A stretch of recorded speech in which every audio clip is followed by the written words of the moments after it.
दोस्तों, आरबीआई ने एक ऐसा कदम उठाया है जिससे पूरे फाइनेंशियल मार्केट में हलचल मचा दी है। $50 बिलियन की यूएस ट्रेजरी को धीरे धीरे बेचकर अब भारत ने अपना भरोसा डॉलर से हटकर सोने पर दिया है। हाँ दोस्तों, भारत ने जो भी 50 बिलियन की यूएस ट्रेजरी थी उसको बेचकर अब भारत ने अपना भरोसा हटाकर डॉलर से हटाकर सिर्फ सोने पर लगा दिया है। दोस्तों, आरबीआई का गोल्ड भंडार अब तक 880 टन के पार हो चुका है। ये ट्रंप के लिए, अमेरिका के लिए बहुत बड़ा झटका है दोस्तों। और क्या ये भारत की आर्थिक रणनीति को ऐतिहासिक बदलाव है? भारतीयों के लिए आर्थिक रणनीति में ऐतिहासिक बदलाव है। चलिए इसकी असली सच्चाई क्या है जानते हैं। नमस्कार, मैं हूं डॉक्टर सचिन नांगी। आप सभी का मेरे यूट्यूब चैनल में डॉक्टर सचिन नांगी में हार्दिक स्वागत है।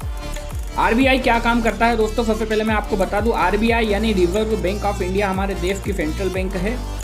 इसका काम सिर्फ नोट छापना नहीं होता, बल्कि ये देश की पूरी आर्थिक स्थिरता की रीढ़ की हड्डी है। आरबीआई तय करता है कि फॉरेन रिजर्व को कैसे और कहाँ इन्वेस्ट करना है, कभी डॉलर में, कभी यूरो में, कभी सोने में। यानी आरबीआई वो संस्थान है जो भारत की वित्तीय सुरक्षा की इनविजिबल ढाल बनकर खड़ी रहती है। दोस्तों, अब आपको हम समझाते हैं यूएस ट्रेजरी क्या होती है। तो बात करते हैं यूएस ट्रेजरी की। तो ये असली में अमेरिका सरकारी ब्रांड होते हैं। इन्हें दुनिया के सेंट्रल सेफ इन्वेस्टमेंट मानकर खरीदते हैं। दुनिया सेंट्रल बैंक सेफ इन्वेस्टमेंट मानकर खरीदते हैं, क्योंकि अमेरिका की डिफॉल्ट करने वाला देश नहीं माना जाता है। अमेरिका को डिफॉल्ट करने वाला देश नहीं माना जाता है, इसलिए हम इसको खरीदते हैं। पर जब ग्लोबल हालात बदलते हैं, ब्याज दरें ऊपर जाती है, तब ट्रेजरी की वैल्यू गिरने लगती है। और यही वह समय होता है जब आरबीआई जैसे सेंट्रल बैंक अपने रिजर्व को रीबैलेंस करते हैं। क्या आरबीआई ने सच में 50 बिलियन ट्रेजरी डंप कर दी? तो हम जानते हैं, कई सोशल मीडिया की पोस्ट में ये कहा जा रहा है कि आरबीआई ने एक झटके में $50 बिलियन की यूएस ट्रेजरी बेच दी। लेकिन हकीकत इतनी सीधी नहीं है। रिपोर्ट के मुताबिक आरबीआई ने अपनी ट्रेजरी को धीरे धीरे कम किया है, यानी ग्रेजुअली शिफ्ट है। अचानक की गई एक्शन नहीं है ये। इसका मकसद अमेरिकी अर्थव्यवस्था को झटका देना नहीं, बल्कि भारत के रिजर्व को डाइवर्सिफाई करना है, ताकि एक करेंसी देश पर निर्भर न रह सके, हम अमेरिका पर निर्भर न रह सके। सरल शब्दों में कहें तो यह आरबीआई की स्ट्रेटजी है, कंट्रोवर्सी नहीं है। गोल्ड रिजर्व बढ़ाकर 880 मिलियन मेट्रिक टन के पार हो गई है। अब आते हैं सोने पर। आरबीआई ने पिछले कुछ सालों में लगातार गोल्ड खरीद बढ़ाई है, लगातार गोल्ड खरीद रही है अपनी रिजर्व बैंक ऑफ इंडिया।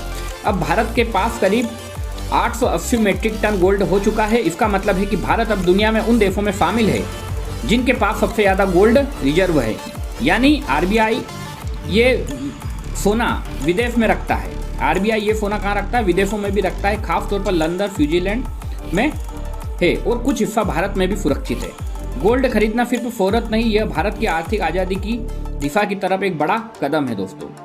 लेकिन ऐसा क्यों किया आरबीआई ने, ये जानते हैं। सवाल आखिर आरबीआई ने ऐसा क्यों किया? तो इसके 3 बड़े कारण हो सकते हैं दोस्तों। पहला, डॉलर डिपेंडेंसी कम करना। पहला कदम, अमेरिकी अर्थव्यवस्था पर पूरी दुनिया की निर्भरता है, लेकिन अब देश खुद के रिजर्व में डाइवर्सिफिकेशन चाहता है। दूसरा, ग्लोबल इनविजिबिलिटी। रूस यूक्रेन युद्ध, मिडिल ईस्ट में तनाव और ट्रंप की नीतियां, इन सब ने डॉलर मार्केट को वोलेटाइल बना दिया है। तीसरा, लॉन्ग टर्म सेफ्टी के लिए सोना एक ऐसा एसेट है जो इन्फ्लेशन और जियोपॉलिटिकल रिस्क में मजबूत रहता है। दोस्तों, ये क्या ट्रंप को भी झटका दे सकता है? हमने अगर सोने में इन्वेस्ट किया है डॉलर को छोड़ के, तो क्या ये एक ट्रंप के लिए झटका है? तो ये सबसे रोचक सवाल है दोस्तों आपका, क्योंकि ये कदम डोनाल्ड ट्रंप के लिए एक झटका है। जवाब में नहीं, यह झटका नहीं, सिर्फ एक इशारा है, क्योंकि अमेरिका की नीति डॉलर डोमेन्स पर टिकी है।